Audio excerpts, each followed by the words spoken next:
So once again, welcome to Learn.UQ Basics. So in this session, what we're going to cover is basically, of course, what it is Learn.UQ and what are the UQ digital teaching standards that you have to be aware of. We're also going through the content management. So we're going to look how you build your course content and how you add some different types of files. So we have a range of the resources that we shared with you shortly in the chat. You also had those resources attached to the calendar invite that you received. And we're also going to talk about UQ learning tools that are available and support that available to you. So you know where to find those ones.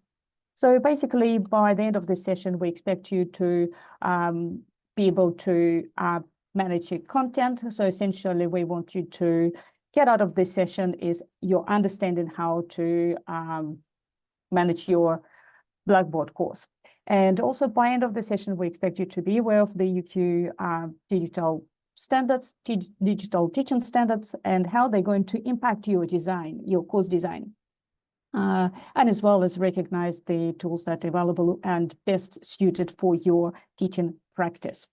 So what is the Learn.UQ? Basically, you probably kind of all know, and you've probably been using Blackboard, depends on the previous role that you had. But just in case, essentially, it is a learning management system. So that is used to plan, implement, and access teaching and learning. So at UQ, all courses from year 1 to year 5 are required to have a Blackboard course, so it's a must. So each semester, a new one is created, and you can copy the content over from the previous semester or semesters. And it's an important place for students to find their resources, for you as course coordinator, upload your content activities, publish the assessment, and basically enter student grades. So basically, it is a very big platform that does a lot of things. So without any delay, shall we just have a look at actually what it is? And so Helen is going to post a link. She already did. Thank you, Helen. Let's just get in and have a look ourselves. What is Learn.UQ? You will need to use your UQ staff username and password. And again, if you have any trouble, please just send us a message in the chat. All right. So when you log into Learn.UQ, the landing page is the courses. So this, we're going to go there later on, but for now, I might going to give you a brief overview of what is there. So I'm going there as well. So as you could see, so courses is a landing page. So let's just start from the very top. So can you please go on and click on those ones as we go? So institution page. This page contains very important messages, useful links, and information on current and result disruptions. So you could see here all of the very, very important messages kind of collated here. Next one is your profile. So basically your name. It contains your personal information that's pulled out from the university system, and not much information here.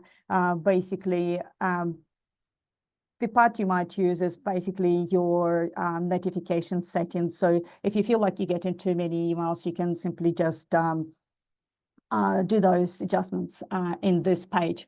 Next one down is the activity stream. So it brings all the activity across all your courses. Courses pages, that's the landing page that we're, as I mentioned earlier, going later on. And that page actually gives you access to all the courses you are teaching in. Organizations page. This page contains the courses for UQ community groups. So courses that don't have electronic course profile, basically. Next one down is the calendar. So it collates all the dates, all important dates across all the courses you are in. Messages, they not tend to be used much. And marks down here, wonderful, marks down here, provides you access to the assessment marking across all of your courses. So tools page is a list of tools available to users across all courses. You probably won't go there. You probably don't have the admin page anyway. And obviously sign out. That's what you do to get out of the Blackboard page. All right.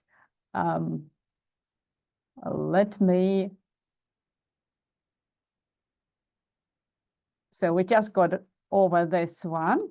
Let me just go back to the course. Sorry, back to the Blackboard. And here we are.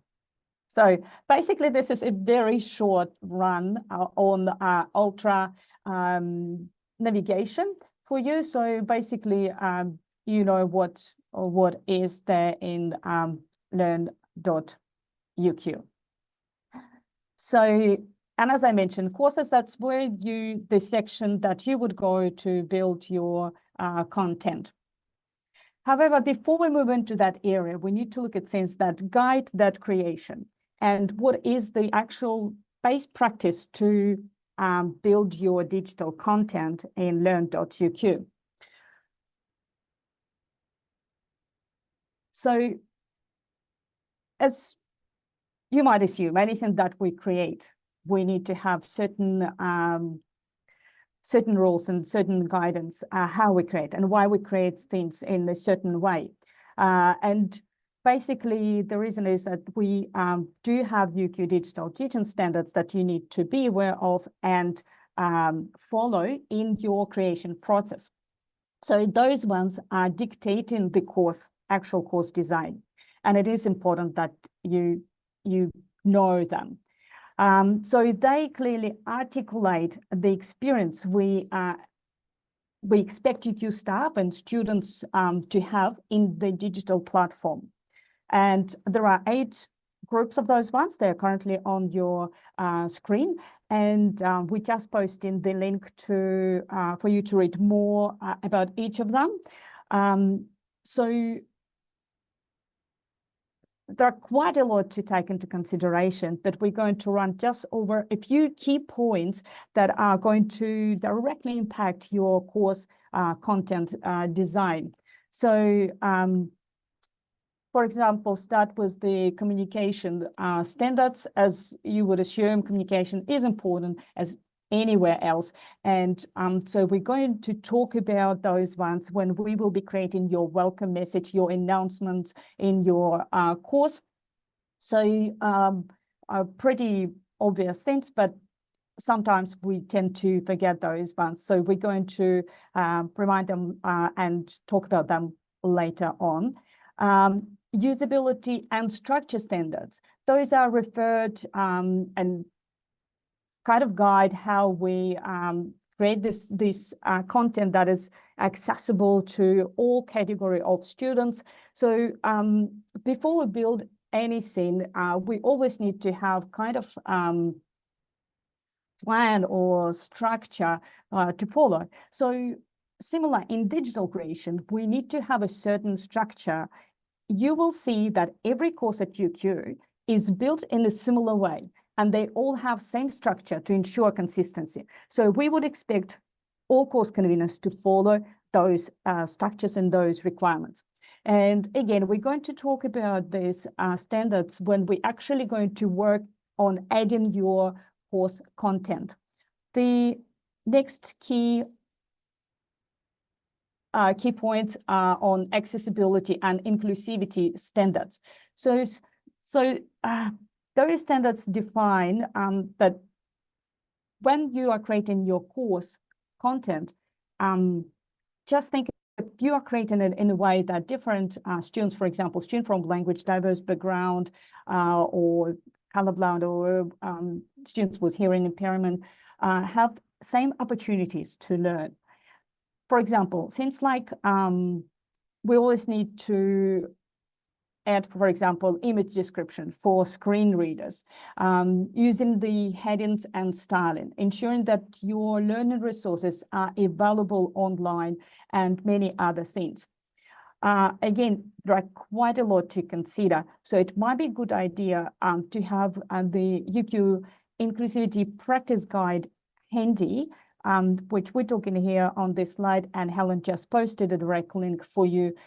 Maybe just have it safe in your favorites, because it's something that you probably will need to go quite often. And of course, copyright standards. It is important that all resources that supply to our students comply with UQ copyright standards, as the university committed to respecting the intellectual and always respecting intellectual property ownership. There are certain requirements to the way you would handle your course resources to make it copyright compliant. So we just listed again a top tips here for you. And we recommend you to check the library very useful resources, in particular their copyright quick guide for teaching as well, probably worthwhile of saving in your bookmarks and saving in your favorites. And if you have any questions about the copyright, please feel free to contact the librarian team. They are wonderful. They're very, very helpful team. So that's very brief on those standards. And as I said, we might come back to those through our session today. And so we're now into some content stuff, but we always start our sessions with answering 3 biggest questions that people, especially new to the university, and you probably depends on the role you had before, you might not know answers to. And those 3 initial questions we get are, how do I get the course? How to add students and teaching staff? And how to make course available? So those 3 biggest questions we have, because that's the thing that people need to do before beginning of semester, and you probably right now preparing for your semester 1. So the very first one is, how do I get a course?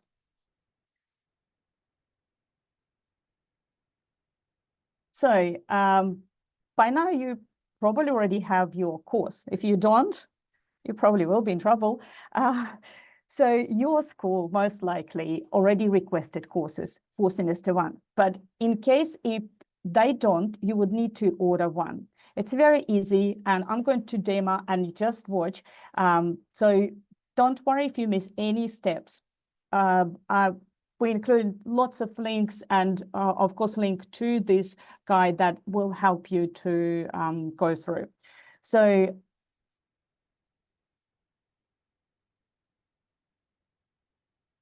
let's just go back to the courses. So basically, it's very easy to order the course. Remember, I was saying we're going to get back to some of those pages here. So we need to go to the institution page. That's the one that has lots of important messages and links to. So all we're interested here for now is the this section somewhere halfway through, which called course sites.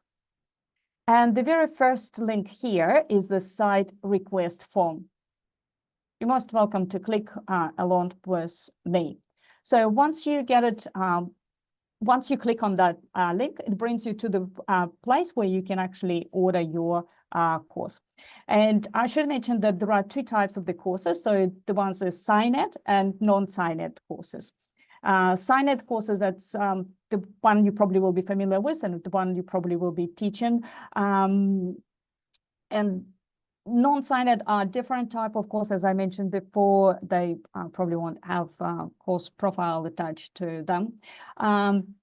Anyway, so you can also refer to a guide here for your convenience, as I mentioned, if you miss any steps. So basically, you would either ask for a new course, if it's a new course site, or you would just copy a new. So basically how to proceed then depends whether you're going for a new or you just copying over from previous semester.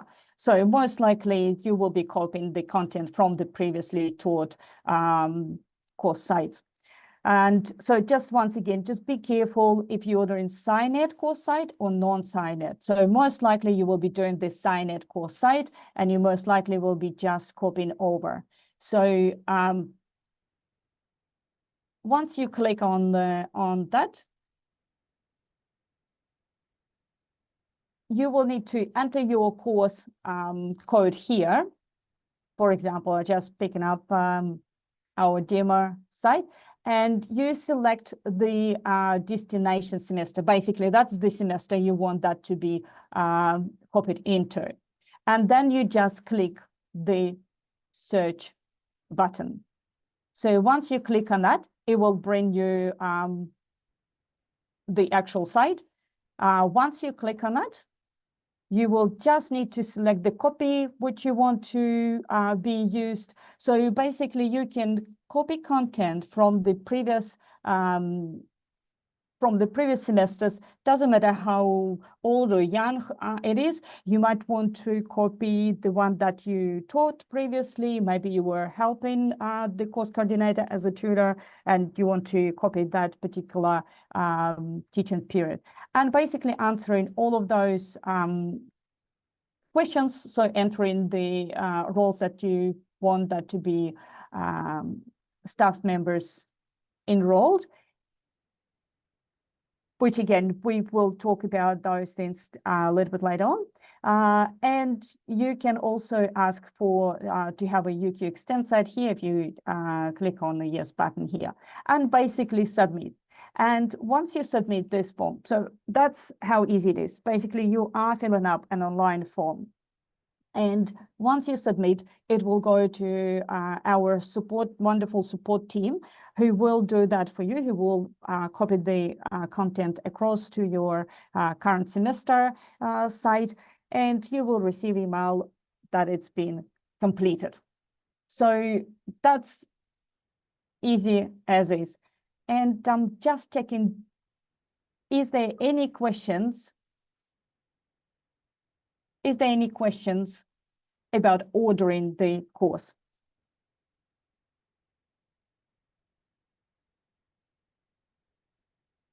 All right. Sounds like we're all good.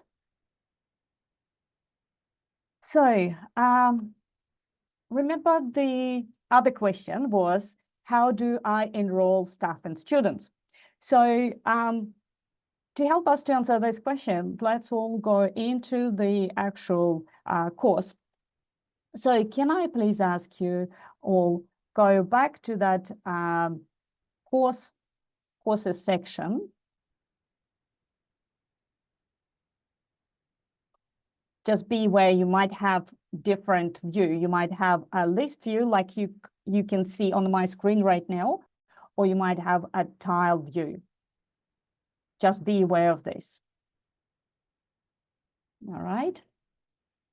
So in search your courses box, which is here, can I please ask you to type Learn.UQ basics training course, and then there will be a number after it. So basically it will look like this, and you would have probably maybe 0405 here. This page is listed all of your courses that you are involved to, and this little thing you actually can filter them. If you've got quite a lot, you can filter them by the previous semesters, or upcoming courses or current courses. So that's something to be aware. This little thing here. So once again, as we not hearing any issues. All right. So once you find your course, can I please ask you to click on it to get into? Yeah, sorry, can I just very quickly, can we guys have a quick show of hands if you were able to find your training course, because we'll be using it to create the content? Just a thumb up, or Thumb up. just Thank you, Helen. voice your if you do have it or not. Yep. Thank you, Bonnie. Oh, Thank Bonnie, you, I think Alexandra. Bonnie's think got that's Bonnie. the hands right. Oh, okay.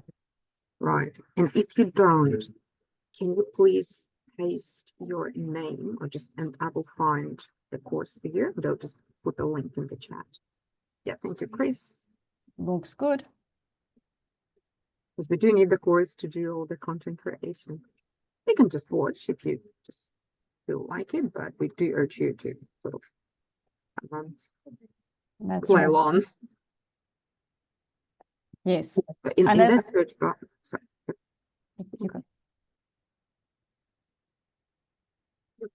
Thank you, Jessica. So in that search bar, just type like basics or Learn.UQ basics, and you will have a course. Rachel, okay, Rachel. You are in number 23. Give me 1 second. I'll find one for you. Bear with us, the guys who have found already the courses. Just give us a couple of minutes to get everyone in. So yours is number 23. Let's just very quickly put the link in the chat.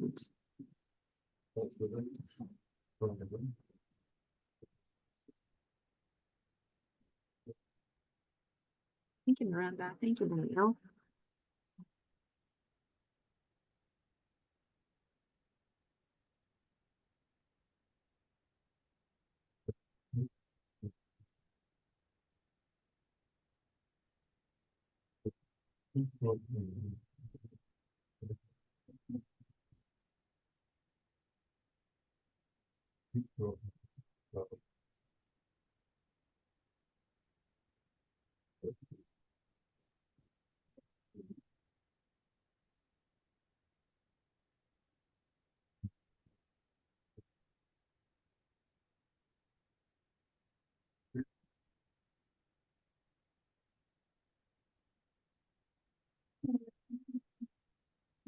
Okay, very good. Barrel in. Beautiful. Lovely. Thank you, everyone. And thank you, Helen, for checking that everyone's got into their courses. As I mentioned, that you all, each of you was enrolled in the training course. So basically, it is a safe environment for you to play with. So we will be using that course. So you can practice, but also you can play with it later on before you do anything on your real course. So that's an opportunity for you to practice. And those courses were probably kept for about a week, and then we delete them as we run a new workshop. So once again, thank you so much for everyone to get into the courses.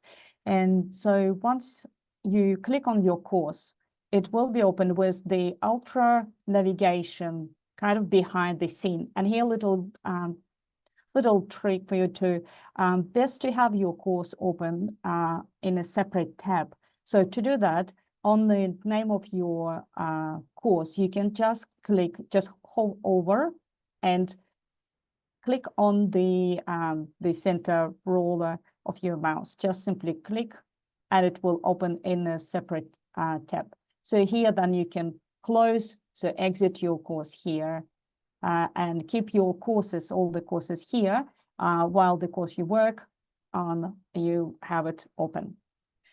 All right. So you will be very happy to know that you actually don't need to worry about potentially hundreds of students in your course. So to answer the second question, how do I add students and staff?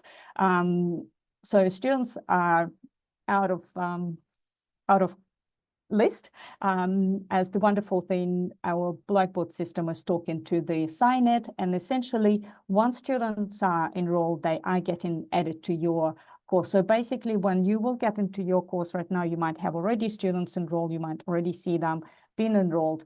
And once they, for example, once new ones are coming in, they will be adding to your course. And the ones that decided to drop your course, they will be automatically removed. So you don't need to worry about students at all.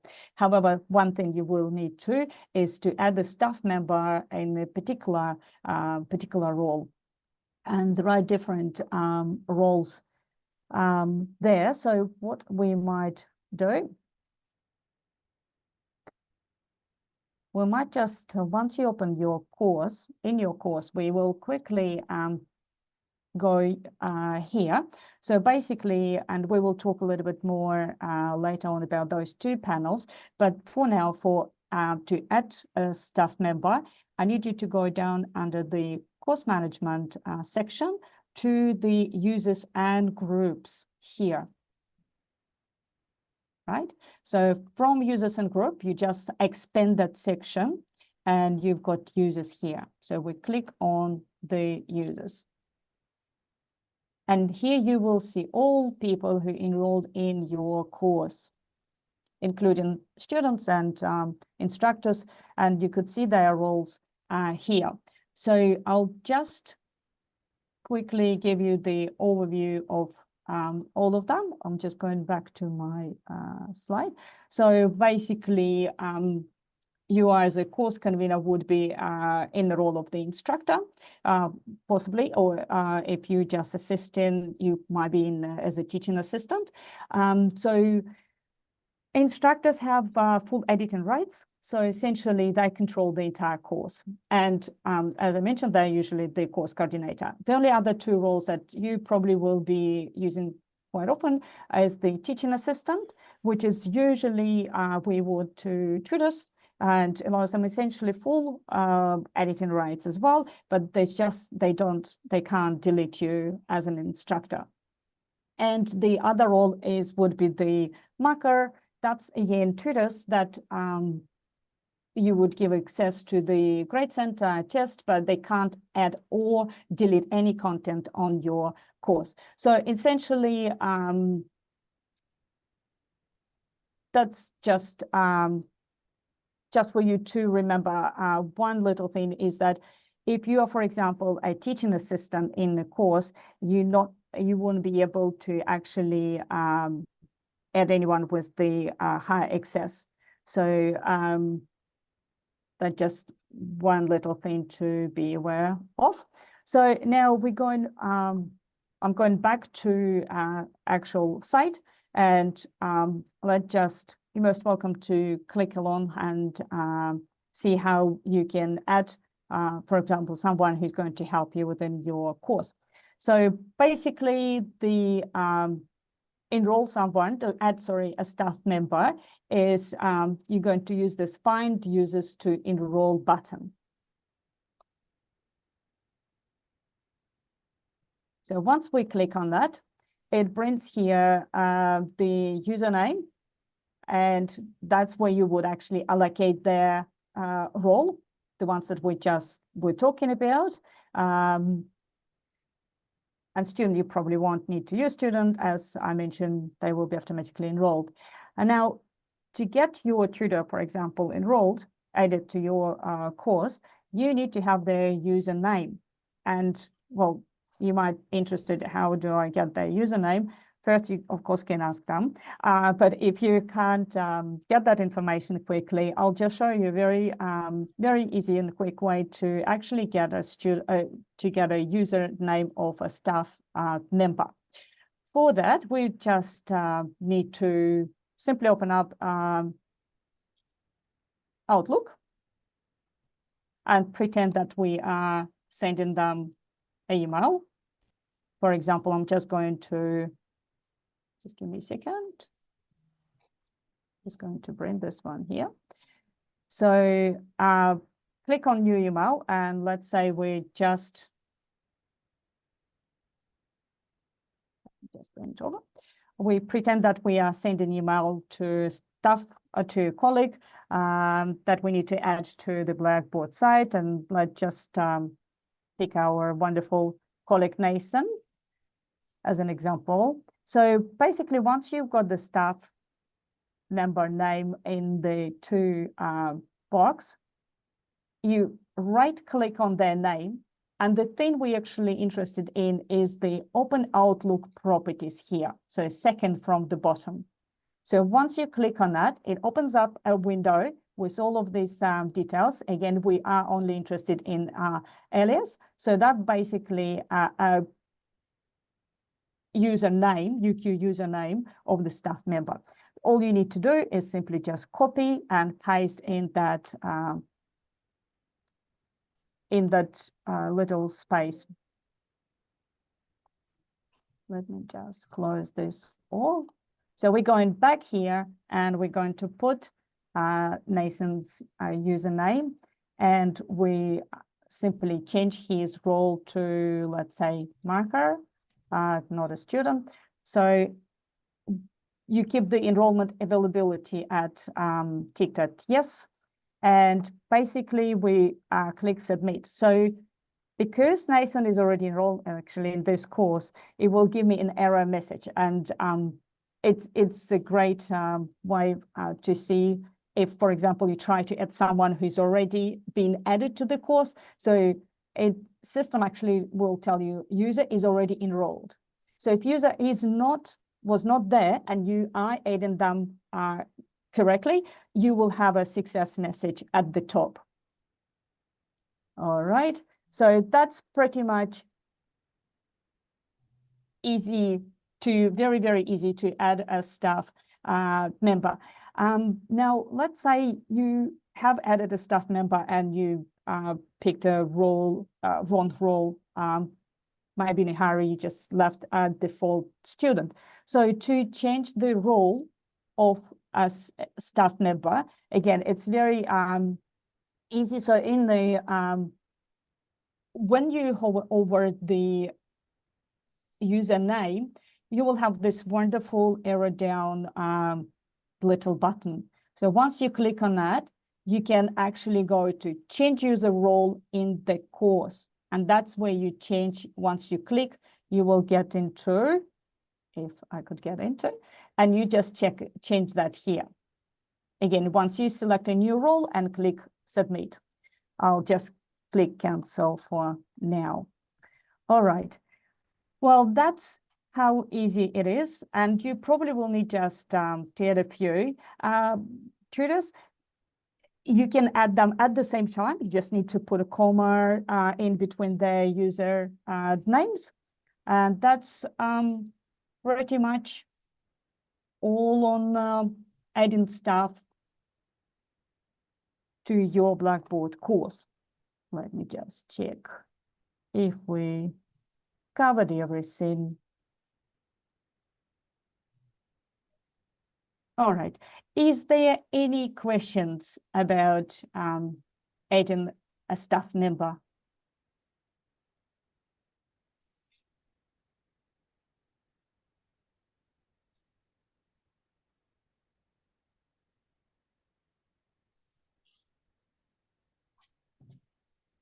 All right. Looks like we're not getting any questions so far. That's great. All right, let's move on. So the third question is making your course available.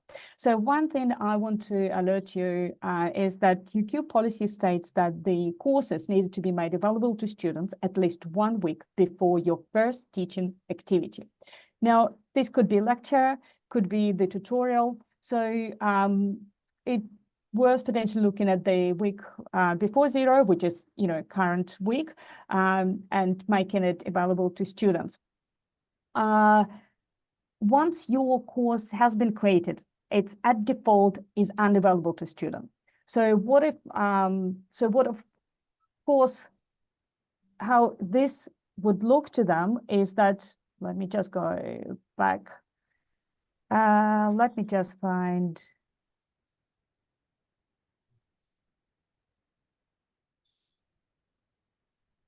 So basically they will be like a grayed out for students. So they will see it's there if they enroll in a course, but they won't be able to click.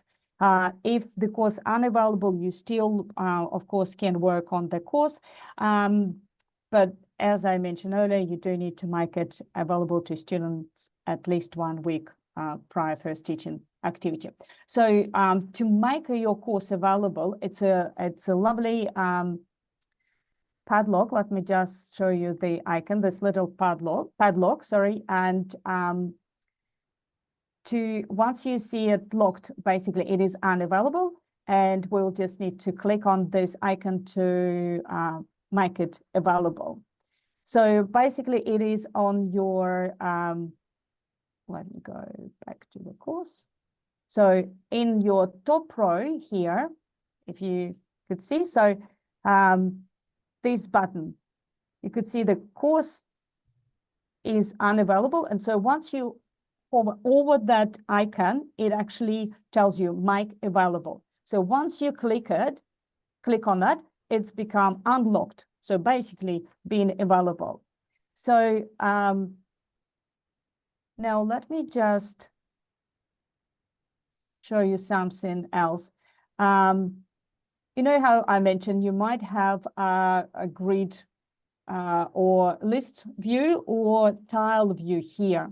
So basically, if you're in tile view, you can use those 3 buttons, which called more buttons. Click on that and you open course. So that's another way to make your course available. So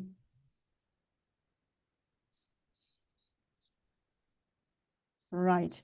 Now,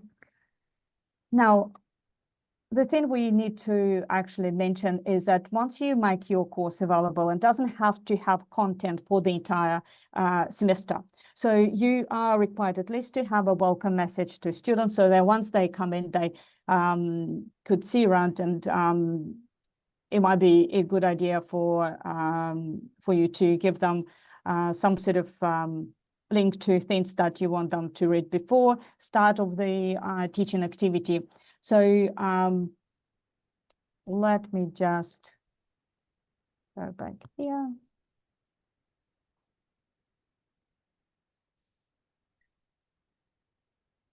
And check if we cover that all. I think we do. So that's pretty much all of those 3 questions answered for you. And if we good to go, we can proceed with the actually creating and adding the content to your course site. Are we all good? Wonderful. Thank you. All right. Great. Well, we kind of already played a little bit with this course, but we actually haven't looked through the parts of the course.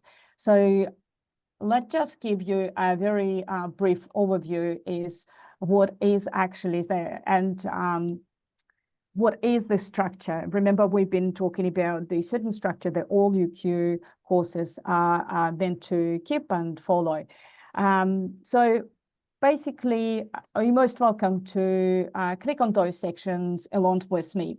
So the tips for staff here, this section is hidden, and we know that not only because it says here hidden, but also this little triangle icon that's got the line across it. So this is pure for you to have a look at some tips and tricks.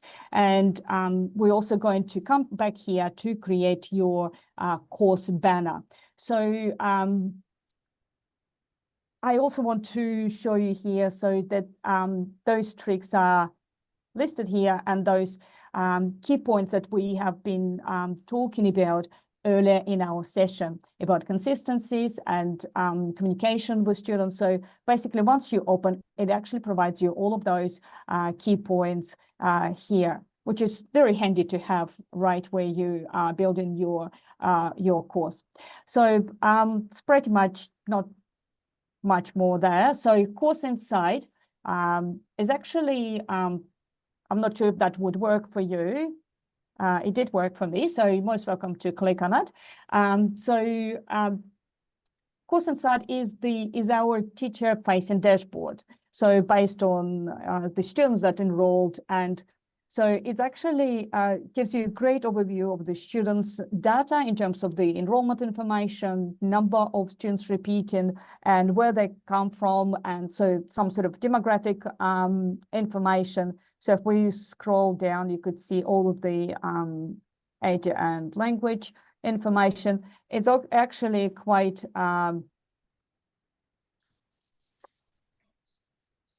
useful to see some engagement data. So it provides you with in analytics how, at what point they are engaged with your course contents, and obviously how they enrolled with your assessment. So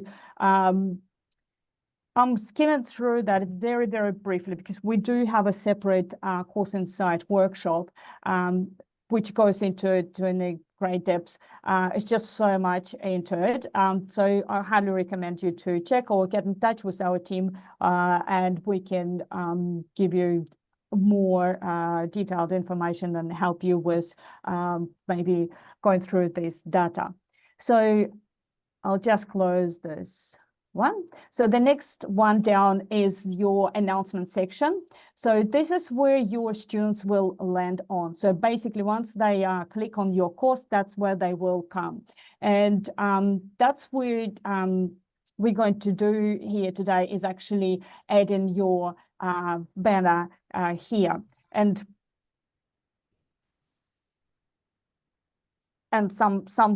some welcome message, some welcoming message. As you could see, we've got some template, an example here. So the next one down is the course profile.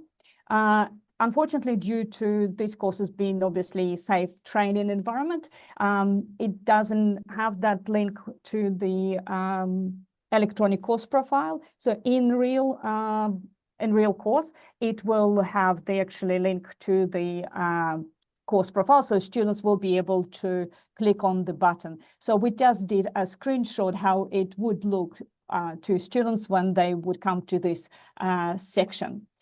Now, the next one down is the course staff page. So this way, where you're going to add the basically add your staff, add yourself, your profile. So basically where you provide students with the information, how to get in touch with everyone involved in teaching of your course. So then the next one down is the course help.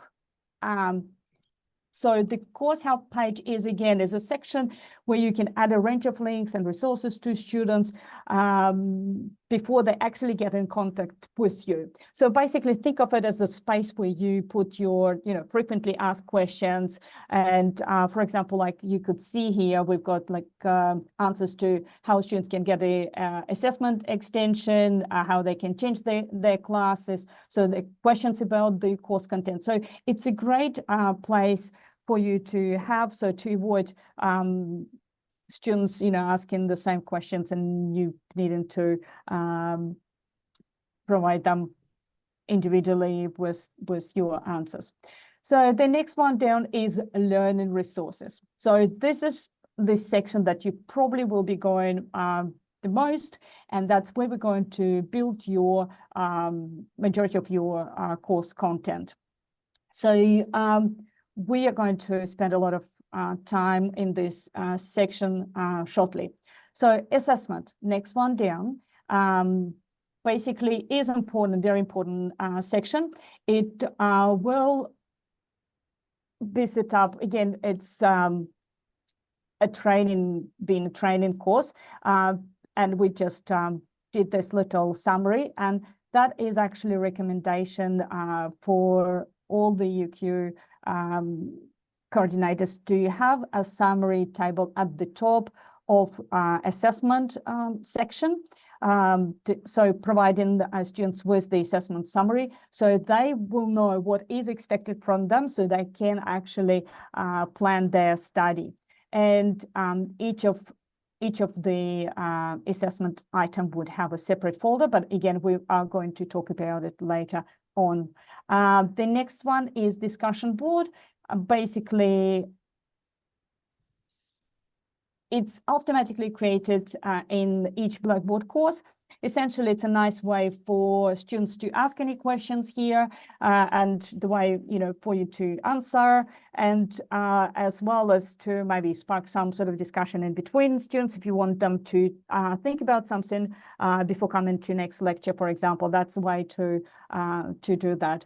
So there is an alternative platform. Again, it's one of the additional e-learning tools that you might be wanted to use if you don't look up this one. And then the My Grades, that's the section where students will find all their grades. So once you release those grades, they will be able to see them. Again, just because of the training course, we can't have the a real one. This just the screenshot for you, just to show how students will see that in the real one. And the last one here that we probably will need to look is the library links. Again, if we would have it in a real one, once we click here, it will actually automatically brings you to the library website and giving you all of the essential information, and a great way to actually have you and student going to those library links. So, and we've got tools here, as it's just again, this section is hidden, and it's just default, always kept hidden, and so it's actually telling existing tools that are available through the Blackboard. So this is essentially a very quick run over the course menu. So basically, every Blackboard course consists of have two panels, I would say. So basically the course menu, the one that we just looked over, and the control panel. So if you were, for example, a student, and you might see the whole course menu, but you probably never seen the control panel. So it's kind of a management panel underneath the course menu.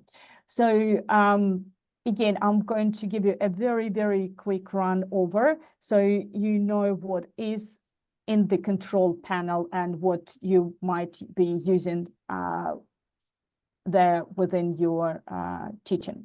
So basically, what we have here, the first one is, and again, you can actually, if you're not using it, you can actually collapse that here by pressing this little triangle over here, and expand by clicking on it, and you will have all of those things here. So we already been here at the users. That's where you add a staff member to your course. And but now let's just start from the top. So basically files, you won't go there often. It will just list all the files that you basically uploaded. So they will be stored there. So the course tools actually list all of those course tools that you can look. So it's another way to get to them. And let me just close this one. The next one is evaluation. Is something that you probably won't use. Let me just open this one. So it's a little bit too bulky, and Course Insight is actually where you would probably go instead to find a bunch of information about your students and assessment results. So we're going to close those ones. And so the next one down is the Grade Center. So here, Grade Center. That's where you will be going very often. And that's where you will be entering the results of all your students' submissions, student assignments. And as I mentioned, the users and groups, you potentially might go here into the groups when you want to have set up groups for groups of your students in your course, and users, as I said, we already been there to add this stuff to your course.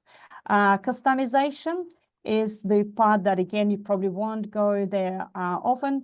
The only we will go there, only thing we will go there for is the teaching style. That's where we'll be uploading your course banner. And well, packages and utilities is something I probably won't use much.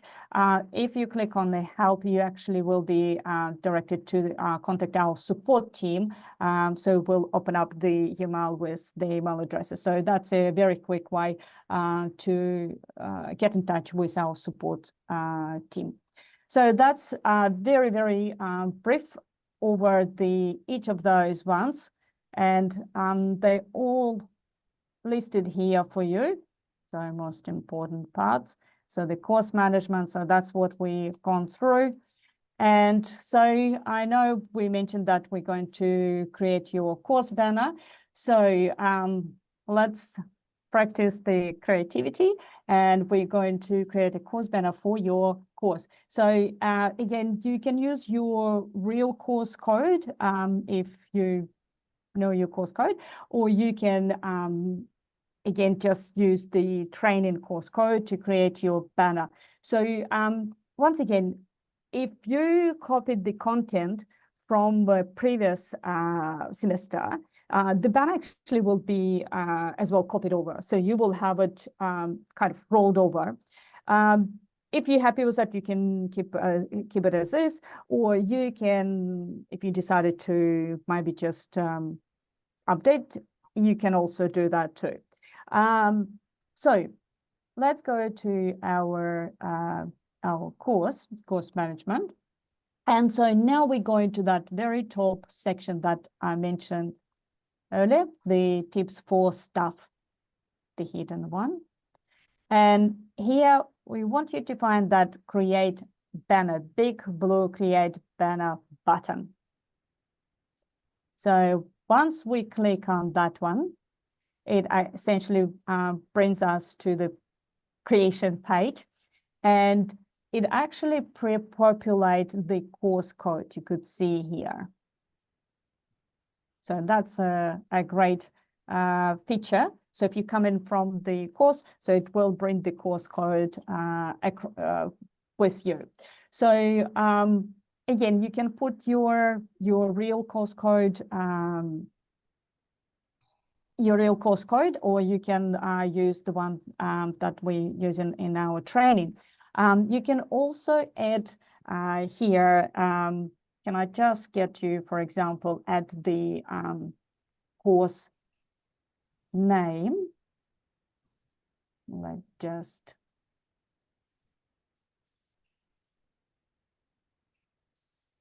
simply just add Learn.UQ basics.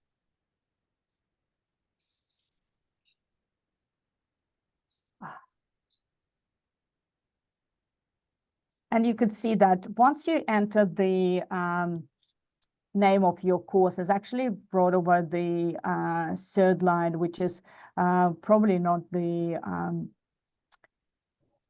best way to have. So we want to have it in kind of in 2 lines. You might need to kind of shorten and just simply delete, for example, or if your course name, for example, information technology, maybe just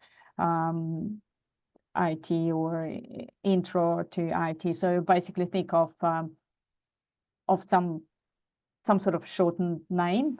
Unfortunately, that just limitation of that. And so basically, we don't worry about the Teams icon. It does create it for you anyway, but we just, all we're interested in now is actually download banner button here.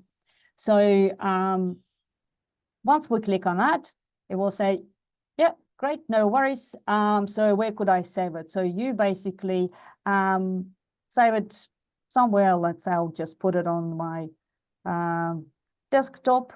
Okay, wonderful. Let me just cancel and try again. and maybe save it to ready to teach folder that I have. All right. So we save it down there, just as long as you remember where you saved that. And now we're going back to our course. And now you would say, okay, we've created a banner, but how do I add it to my course? So that's where we're going into our customization part. Let me just close all other sections. So that's the customization here towards within the control panel.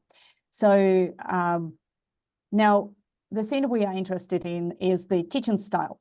So once we click here,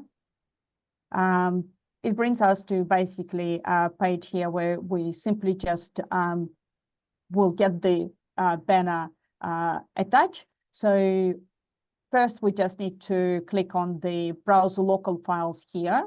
So once we click, it brings us, asking, okay, where do you want me to pick that up? And let me just go recent. So that's the one I've saved. And we click open. Here we go. So now it is important that you add the alt text, so description of what it is. Remember, we were talking about the accessibility and inclusivity. So that's where you get the description. So the screen reader would read what it is. So basically, you can put the just simply banner and the code of your course. So the screen reader said it's banner for such and such course. So banner we have here basics. Sorry, I should put the course code. We can put just A, B, C, D, 1, 2, 3, 4 basics, for example, and we just click on the submit button. Here we go. You will get a success message here at the top. And so basically the banner you will see at the announcement page. Remember, that's the page that students are coming in. So that's a landing page for students. So here we are. So we've got our Learn.UQ banner, lovely purple UQ color banner here.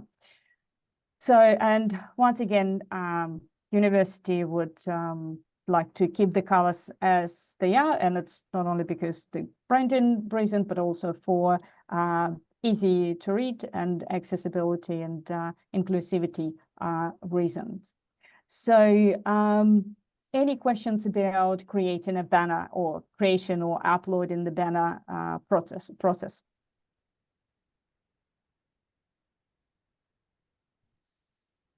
All right.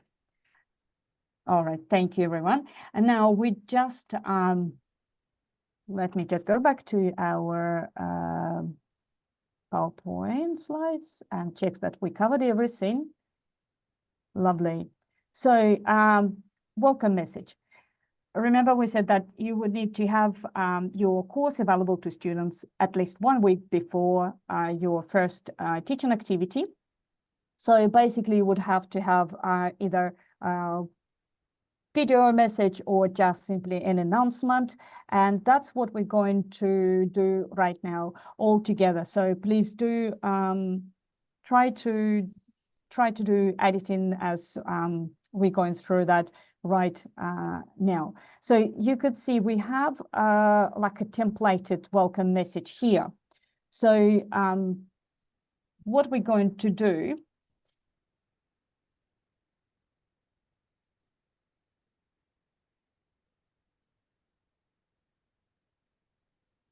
so what you can do, you can either edit the existing message, or you can create a new announcement here.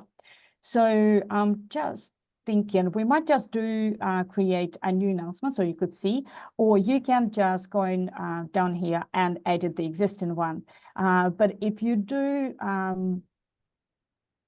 want to utilize this Once you edit, just replace obviously the example. So those words that, that are here, just be aware that once students log in, they will come to the announcement page and they will see that. So best just to remove those things. Let's say you don't want to use the template and you want to create your own announcement. All right, so let's just click on the create announcement button here. And so what we're going to do, we're just going to type something very simple. Let's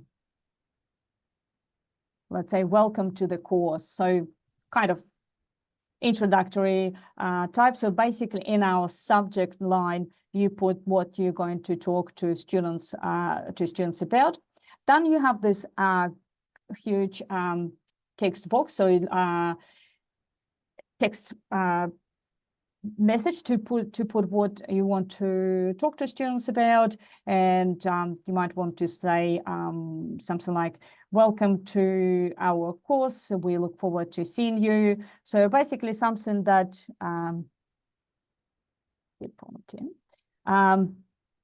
something you want students to know. You might want to introduce yourself, or you might want to introduce your teaching team. So let's say just for now, you say, welcome to the course. We look forward to greeting you in week 1 tutorial. Now, you have a wonderful text editor here. Let me just cross-check. So basically, it is very similar to the one you would have in a Word document.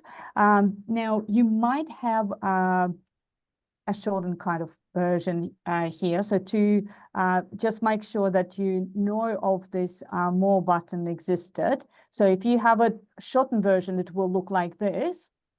To have a view like I just had, you need to press on those more buttons and you get other things that are available through this text editor. So, and now you can, as you could see, you can make it bold, or you can just keep bold, for example, week 1. So they just basic formatting that is available for you to work on your message. So let's just go down. So what we have here is the web announcement options. And at default, it says no date restricted. You don't really want to have date restricted, so leave it as is. And reason is that, for example, it is some sort of some kind of a log of your communication with students. So if you, for example, put a restriction, it might be that student will come in and say, hey, I didn't know, after the message expired, for example, and student would come and say, hey, I didn't know that tutorial been on or been cancelled. And you would say, hey, actually, that was posted on the announcement section of the course. And so if we keep it as is, it means that it will never disappear. So it will stay on. And basically, what you also want to do is tick this box, send a copy of the announcement immediately. So students might not come to the Blackboard course every day, but they do get the emails, and usually people do check emails every day. So you just want to put a little tick here. The other very interesting and very the great thing we have here is actually a course link. So I'm going to show you. You can add any part of your course. You can add a direct link for students. For example, if you want them to have a read a course profile before they come in, or maybe you want them to look at the calendar or look at the staff members, you basically click on this box and let's say you would say to them, please have a look through the assessment for this course. So you can include the link direct link to your announcement. So basically all you need to do is in this location box, you click on the browse and it will bring this little, a very, very tricky window. Let me just open on the whole screen. And you select this section that you want students to have link to directly. Let's say you want them to read the question about course content or how to change their classes. So basically you can simply just select, let's say you want them to read those ones, and you click, all you need to do then, click submit. So your announcement has been created here and a course link inserted here for students to go straight in. Obviously, it would be, you would put some sort of explanation, maybe saying, please have a look at the course help section where most frequently asked questions being answered. And then you put this link, for example. So just be as clear as possible in your announcements, in your messages. Now, as everything they would in the Blackboard, it would just come created here. You might want sometimes to reorder them. So the most recent one in announcement will be coming at the top. So you might want to keep this way. But if for any reason you want to move them in between as any other parts as well, we'll see shortly, all you need to do is actually hover your mouse over the side of the message and press the left button and drag it over to the place where you want to have it to be. Now, if you want a particular message to stay always on top, you can actually pin that message. Just give me a second.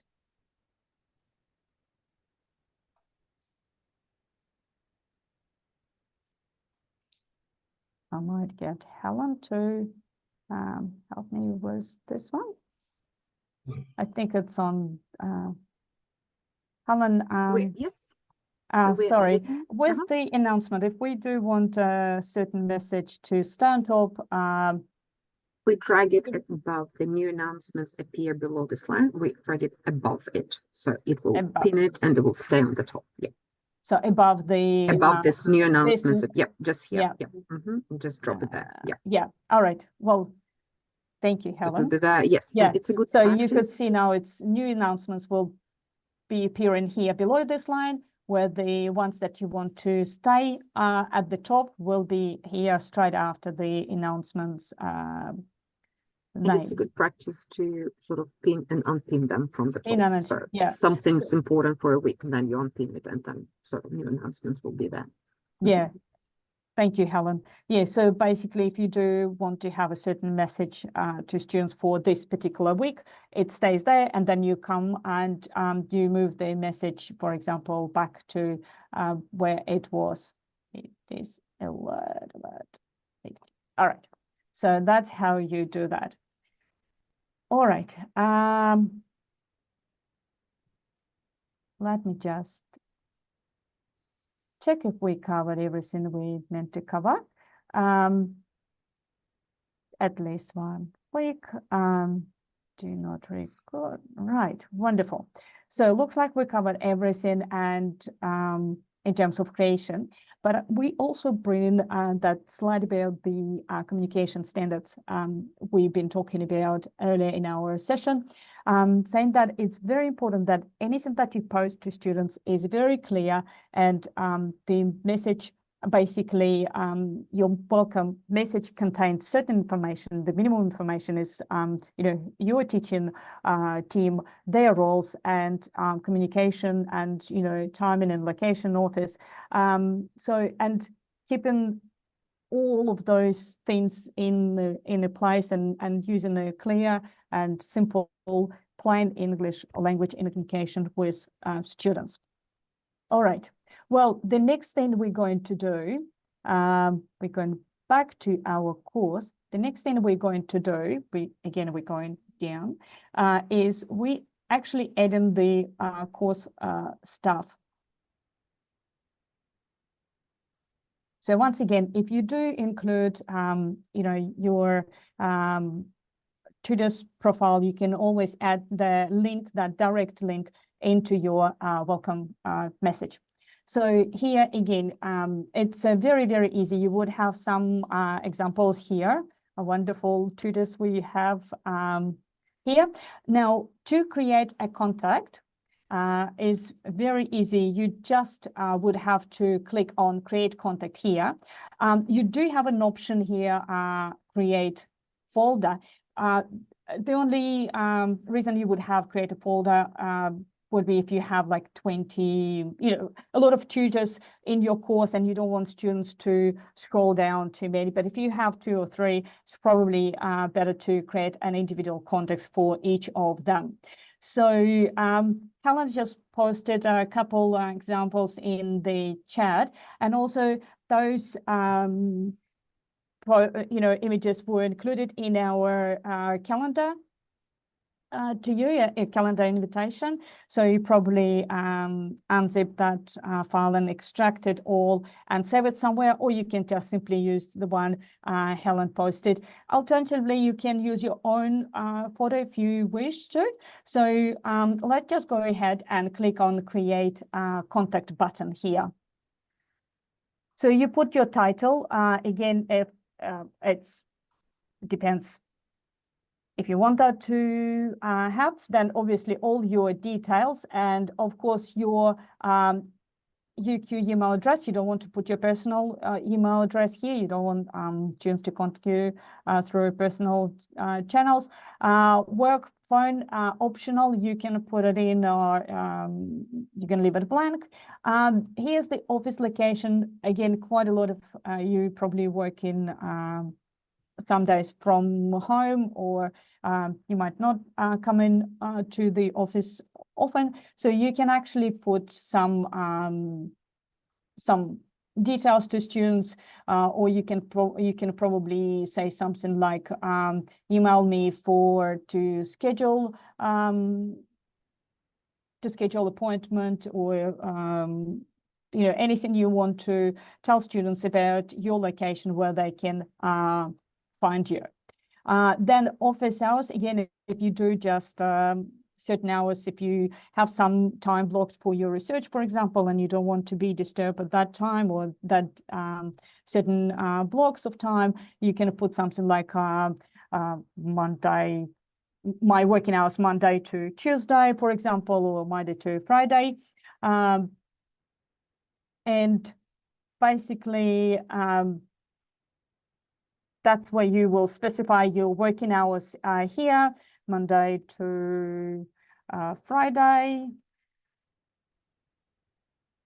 9. Can't spell Friday today. Certainly it's Monday. So you might say 9 a.m. to 12 p.m., for example. And here a little section, notes section. So this is some way is important. As I mentioned before, you can actually put here notes as to why students would contact you or this particular person. If you, for example, add in your tutor profile. So you might state the reason, please contact me for your assignment extension, or supplementary assessment request. So this is really useful place to get your students some sort of indication who they should and why they should contact you, and why they should contact tutors. So we're down to options section here under the notes. So make the profile available. As you can see, a default comment ticked no. We, of course, suggesting to click yes. So this way, the students will be seeing your profile. And also, the one thing we would recommend you to actually upload your photo. So as I mentioned, Helen just posted images of in the chat, and all you need to do is just simply save it somewhere, and you just click browse, and let's say we just going to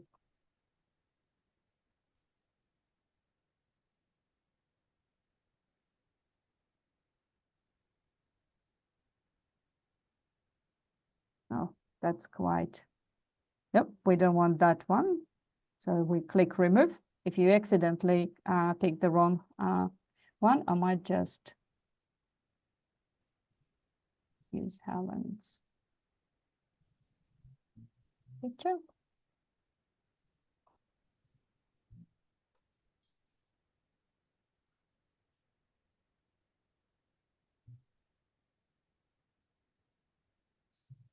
All right. I might just leave it. There. So basically, you will click on browse, and you will pick up the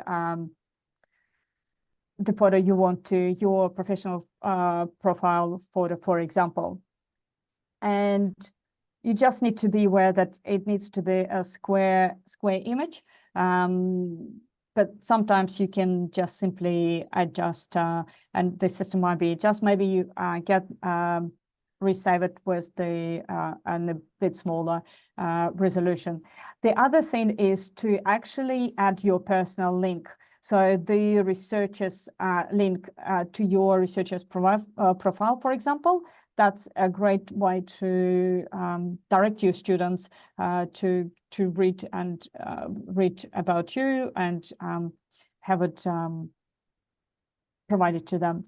So, and we just simply click submit here, and here we are. Anything that's created will be going at the bottom here. And again, same trick as I showed you before. You might want to, if you are course coordinator, you might want to have your profile at the top, and then all of your teaching assistants. So basically, again, over this lovely pink ribbon on the side, and you just drag it to the position where you want that to be. That's easy as. And also you will see here, we have a doctor sample example here for you, showing all the details that, you would need to enter, and kind of repeating what we just said, what to include in certain section. That's a good practice to have. So I'm just going to check if we all going all right, if there is any questions in the chat, and probably check with Helen how we doing.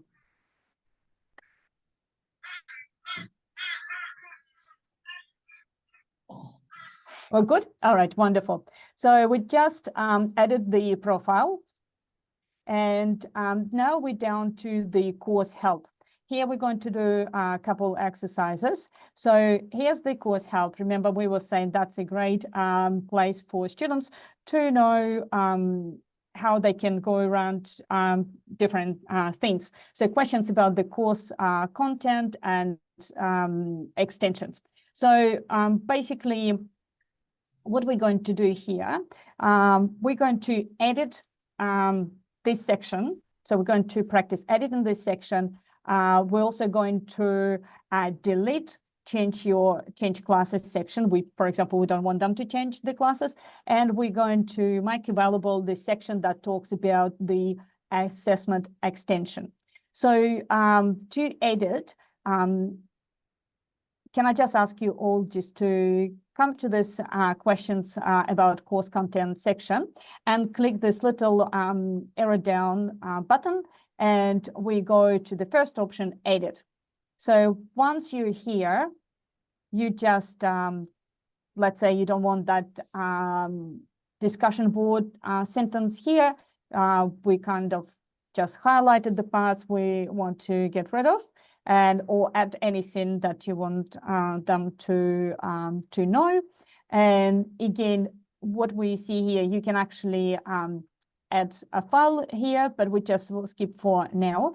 Important part is here is the at default, it's the unavailable for users to see. So we'll leave it for now as hidden. So that it means that it will be hidden from students, and we submit. So voila, we don't have that sentence here. As you could see, it's gone. So down this one. So the next one, let's say we don't want students to change their classes. We're not the class is not allowed to be changed. So basically, again, we go to our big friend little arrow down button here. We press on it and we just simply click delete. That's the very last option on the list. So we click on delete. It will ask you to reconfirm that you want to delete this section.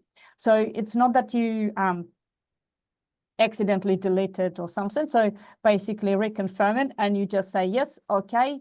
So, and it's gone, as you could see right now. So the other thing is, as I just mentioned, you could see that all of those ones are hidden from students. And when you make your course available, even so course is available, but the items within the course might not be available to students just because they're individually hidden. So what you need to do is actually make them available. And again, we go in a very simple step. We just click on that arrow button and simply click make available. That's it. Once you click on that, the message availability has gone. So you could see here, you've got the availability. The item is hidden from student. Same is here, hidden from students, where this one is now available to students to view. So this is very briefly on how you edit and change the stuff on your course help page. All right. Now, next section is very important, and that's where the real fun begins. That's where you add all of your, really add in all your content. That's the learning resources. That's the basically a port for all of your content, and that's where you spend probably most of time creating your course. So I'm just checking in. We're all good.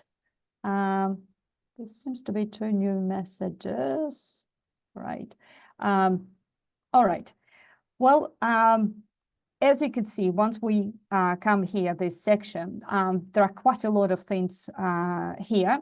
And I'll start with the lecture recordings. So basically, it is very important section. So every lecture is required to be recorded. And if you, for whatever reason, is not wanted to have your lecture recorded, you actually need to get a permission from your executive dean. So it is a requirement otherwise, and for a number of reasons. One of them, again, accessibility and inclusivity. Students who might have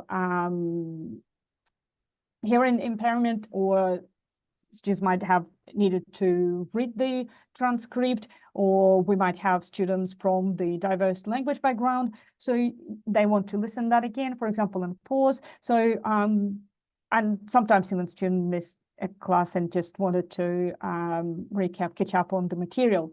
So again, UQ Teaching Digital Standards advise to always include transcripts and capture for your audio and video content. So what we're going to do here, we're going quickly to our slides, and so I can give you a bit more information on the lecture recording. So basically, you have to request the lecture recording through the timetabling team.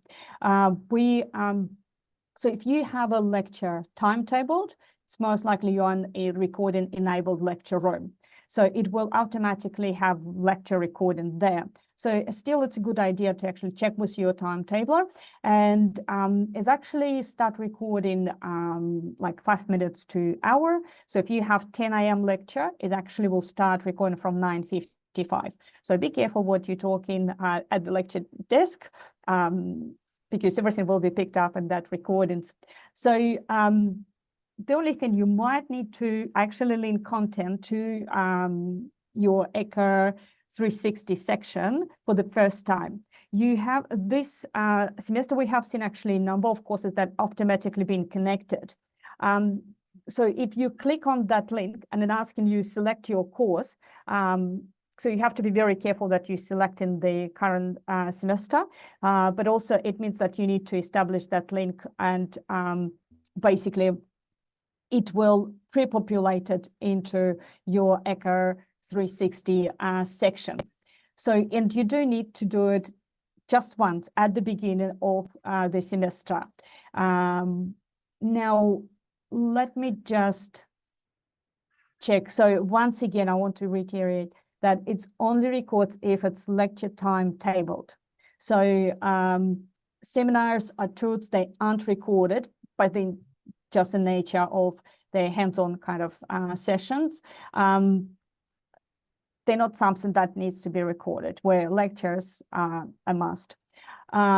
So let me just quickly look what we have, if we can demonstrate. So basically, if you click on that, let's just do a very quick demo. If you click on that, so it will ask you to choose, create a course in ECHO 360.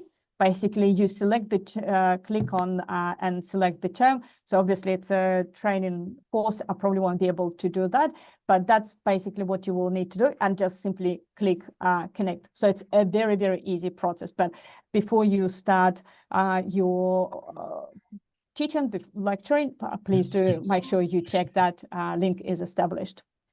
All right. So that's quickly about the lecture recording. Now, the next thing here is the Zoom link. So basically, if you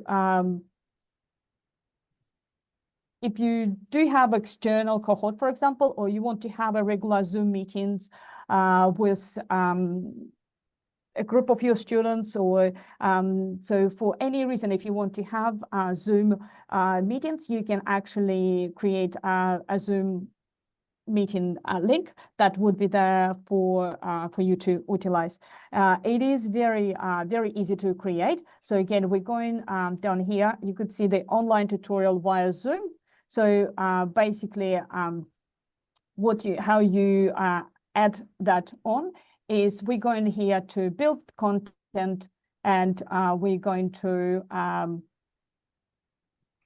we're going to the tools section and more tools, and we're going to Zoom. So here you can give a name. So let's say you say external cohort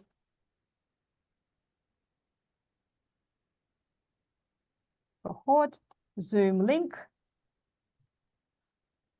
You can add a description here. Always just put something, click on that link to join the group. Make it, of course, available, and probably don't use any date restrictions here, and click submit. So what it will do, it creates the link here, and then it will bring you, once you click, it brings you to the Zoom. And here you simply schedule a new meeting. Click on this button. So it brings the name of the course. You can obviously change that. You can add the meeting description. One thing we recommend here, to make it a recurring meeting. And with the recurrence, instead of daily, you just click no fixed time. See how the all dates, everything has gone.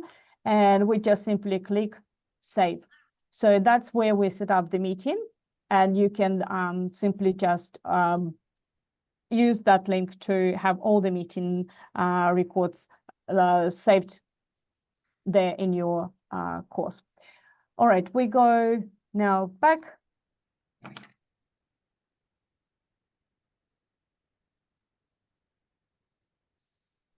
Just close those ones things.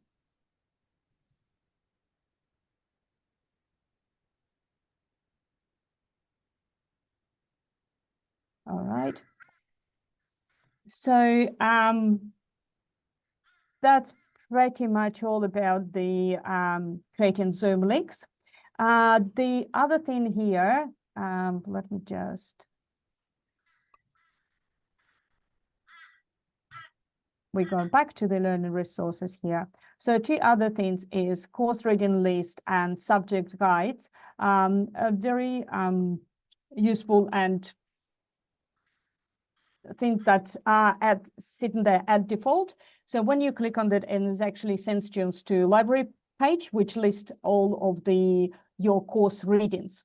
So it's important that you communicate with library and you're updating your course reading list.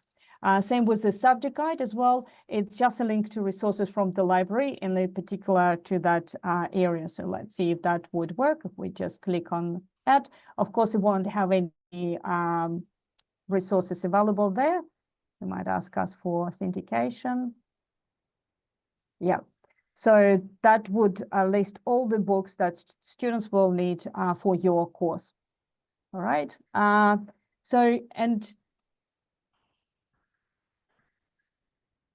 now I think we just use now if we click on the subject guide, again, it brings us to the library page and with the section on each area. So I think Helen just posted a direct link to this one for you to play. Now, that's the next thing we're going through is actually to create some basic content. So as you could see, we've got two folders here, week 1, week 2. So basically, as we talked about structure before, we recommend that everything in your course is created in the same structure, same way. So we recommend to create a folder for each week where you get everything for your students there. So to do that, so you could see we've got the week 1, the universe, and week 2, the solar system. So it's it is planet related course, let's say. And so to get so we need to create a folder for your week 3 teaching. So that's where most of your content will go to. So to do that, we just go into the top of where the learning resources are and hover over the build content button. Then from there, we are going to the content folder. So basically, once we click, can I just ask you to put week 3 Saturn. Let's say this planet will be our focus today. And then here you can put a description, what we're going to talk about in this, or you can add anything here that you want students to know about the week, and you actually can also add a few things here with this wonderful add content button. So once you click here, you can click insert local files and attach a file and other tools that we might look at later on. So again, if we keep it at yes, that will make a folder available and visible to the users. So we just click here, submit. And here we go. We've got the week 3 Saturn folder. So we just might want to move that up to have that in order. And so that's pretty much how you create the folder within which you are going to add your content. So if we, for example, look at the week 2 folder, you could see there are lots of things, including links and PowerPoints for that particular week, and any other items you want students to know. So what we're going to do now, we're going to fill up our newly created folder. So the week 3 folder. So again, we go into Learning Resources, we open up our week 3 folder, and now we're going to build the content. So let's say we want to add a file. So we just going over the build content, and let's say we pick up a file. We want to attach a file for students. So we click File. So we give it a name here. So let's say,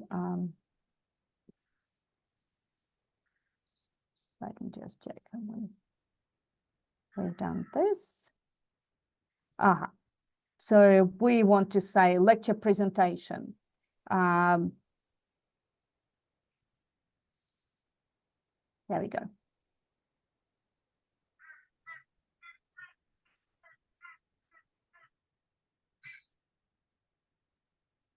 So file is something that that has quite limited features, but we just want to show you how it will look like. Now you just click on browse local files here and pick up, for example, Helen just posted us an item, the PDF file Saturn. Let's try to pick that one.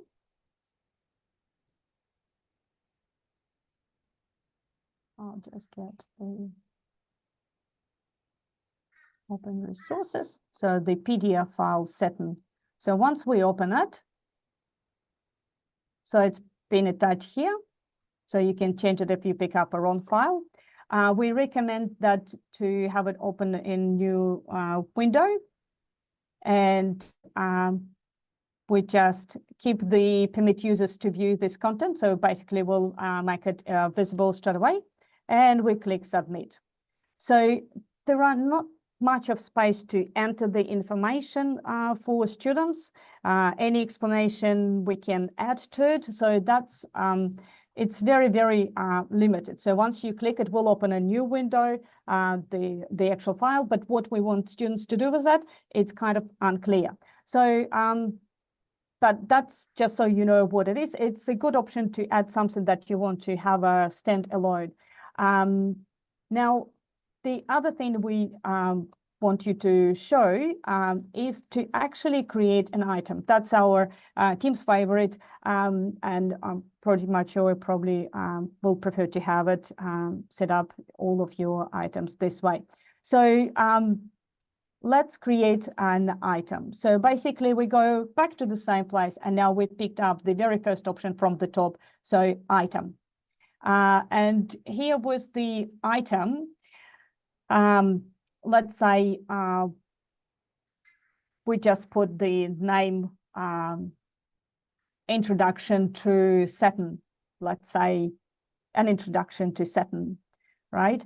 So now with item, within item, you've got this rich text box which you can utilize, and you can remember the same text edit box that we saw with the announcement. So basically you can add here something like, this is introduction to Saturn, and if you want like to have students please read attached file or document. So, and then all you need to do is browse the local files again, click the Saturn, open. All right. And as I mentioned before, we recommend to keep it visible to your users, and just do not restrict dates or time unless you really have a certain reason for that. So we click submit, and now you could see how you've got this message here to students. So it looks much better, and they could see the attached file with the direct link. So they know what to do with that. Also, as I mentioned, you can insert basically any kind of files. So if we go, for example, back to this to item, and we're going back to the text box, you could see there are so many things you can add. You can actually link to the external resources or certain websites that you want students to look at. You can, again, click this wonderful plus button and select certain tools that you want students, for example, to use. So that's very briefly on the creating the item. So let us go back here and cross-check what we have done. So now we have image to upload. Again, we're just going back to our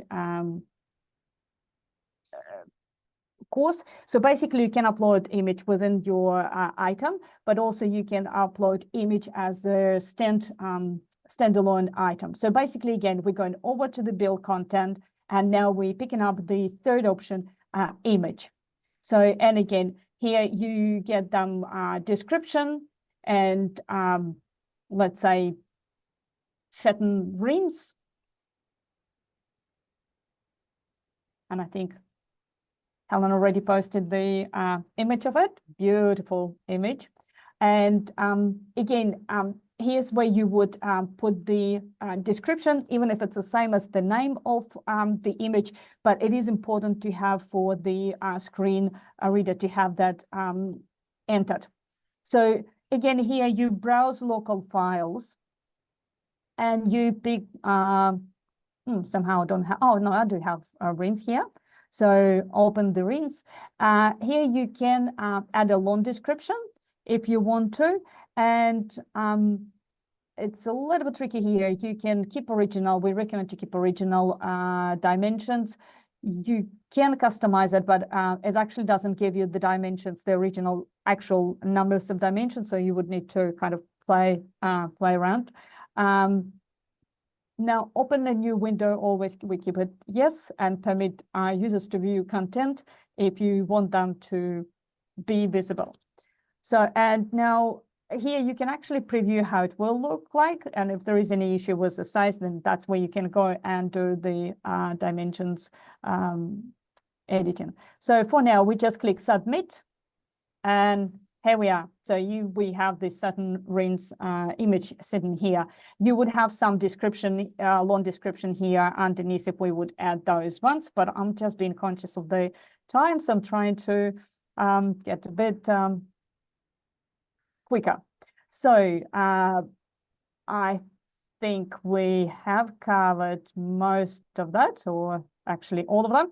Beautiful. So now the other thing you might want to have students link to a website. As I mentioned, you can put it in your item as a part in that box, or you can actually put it right here in your folder.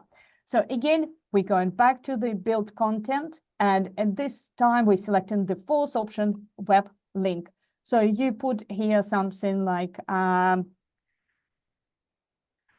NASA website, and you just simply copy the link that Helen posted in our chat. And again, you can add description here. You could say something like, please check this site, or anything you want students to do, basically. And again, if there is anything that you want students, for example, visit site and then maybe answer to some questions, or you want the file to be touched, that's the place you would do here. Again, always keep open a new window and have the users permit users to view. Yes, we click submit, and now we have the link directly here. So once students are here, so they could read the description, what they need to do, and they click, it will bring them straight to that website. Beautiful. So that's easy as. Now, the next thing we need to do is actually get a course link, which we already did as a part of your announcement. And I might just leave it at it, and you would have steps here. So basically, you can have similar to web link, you would have it as a standalone item in your folder. So the next thing we have here is actually adding the YouTube video and echo video, which I probably will pass to Helen to talk to very briefly. And I'll just stop. Helen took over. Wonderful. Thank you, Tanya. So Thank you, I'll Colin. very quickly go over adding videos. So to make the course content more engaging, you can add videos. Some of them are available already. So for example, YouTube videos. So you can go build content and add YouTube video.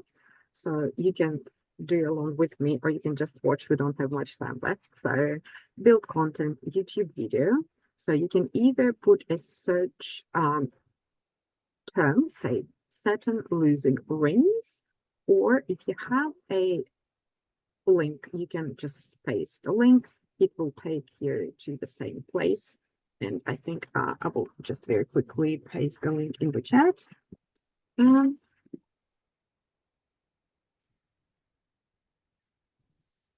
And you select the video and click submit. And this is how you will add the video.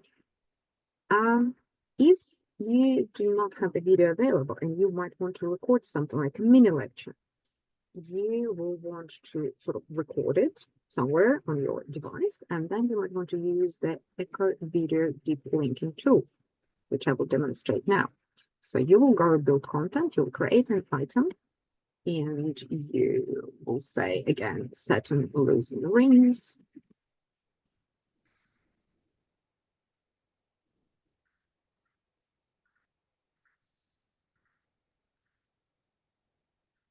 And you will click on the plus button. Here you will navigate to Echo Video Deep Linking tool. It will take you to the login page. And if you have already created the video, you will then click Upload Media, and it will take you to uploading page. You will just basically select the video and it will be in the system. Once you've already uploaded the video, you will go to Launch Media Picker, and this is where you will select your video. I will just select one of the videos that was already here, and you click Next. You won't have to worry about any of the settings. They are default, and then you click Embed. And you will have this video embedded in the text box, and you will click Submit. And you will have it here. Again, you can add any description underneath. So this is very easy, really. So I might want to go to the hiding contents from the students, which we already kind of have gone through. You can, any item, you will have this down arrow, and then you can click make available, unavailable if you continue working on the content. We will very quickly go through the assessment structure, which Tanya already did, but just to reiterate. So we recommend having the assessment summary, which is basically a screenshot of your ECP. And every piece of assessment will have the corresponding folder. And within a folder, this is all the elements of assignment. You don't have to have all of them. It's good that you have them. This is assessment. Yep, this is that. A very cool feature, actually, the student preview tool. So you've created everything, and you might want to check, okay, what do students see? Is whatever content's available? Did I miss something? So let's do this together now. Let's go up here, top right-hand corner. There's two arrows and a dot next to it, like looking like an eyeball. So if you click on it, it will take you to the student preview mode, and you will have this orange banner, which means you're in the student preview. And you can see the course management menu disappeared. Students don't have access to it. And okay, so we'll see the announcements. Yes, this is my welcome announcement. Learning resources. Let me check out my weekly structure. So this is an error. Yep, so basically you see what the students see. It's a very handy tool. And if something's wrong, okay, I might just forgot to make something available. Exit preview, make the thing available, the item available, and students will be able to see it. So please use this tool quite often. This is what we do when we test certain tools. Yeah, we don't have time for that. A brief overview to finish up what we've been talking about today. we have a variety of e-learning tools that are centrally supported. Please feel free to use all of them or any of them. So some of them, so this is the link I'll post again in the chat. This is the e-learning website.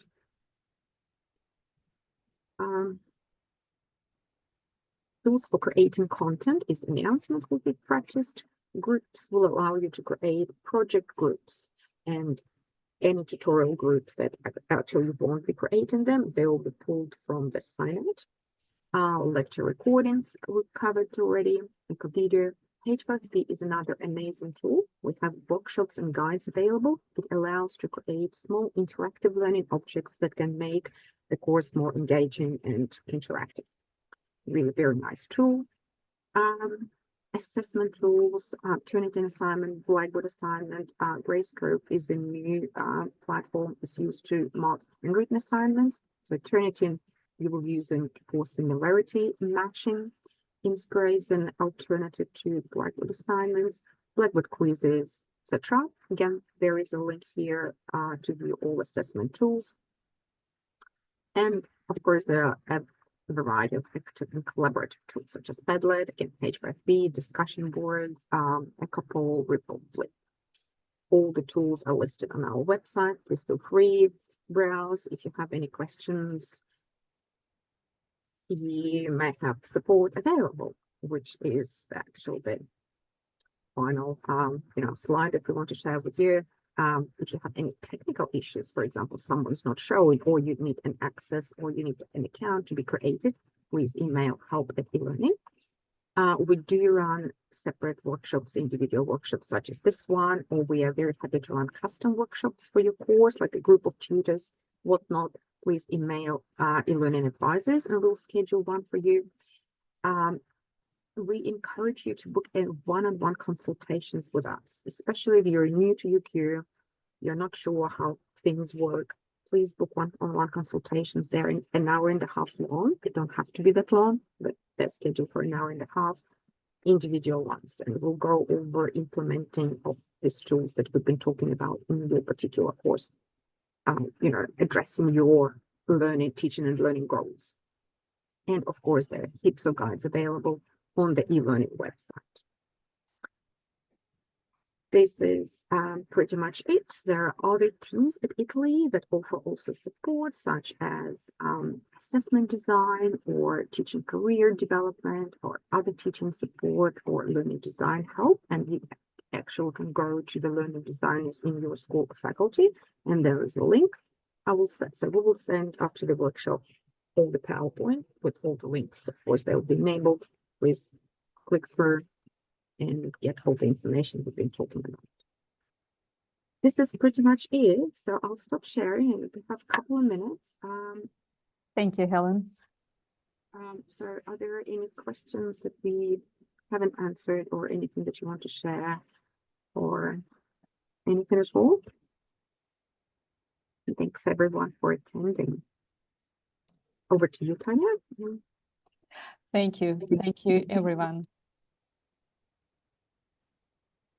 If you're new to UQ, again, welcome to UQ, and we wish you a very successful semester one, and we wish you just stay in touch, send us emails or book consultations. Thank you, guys. All right. Thank you, guys.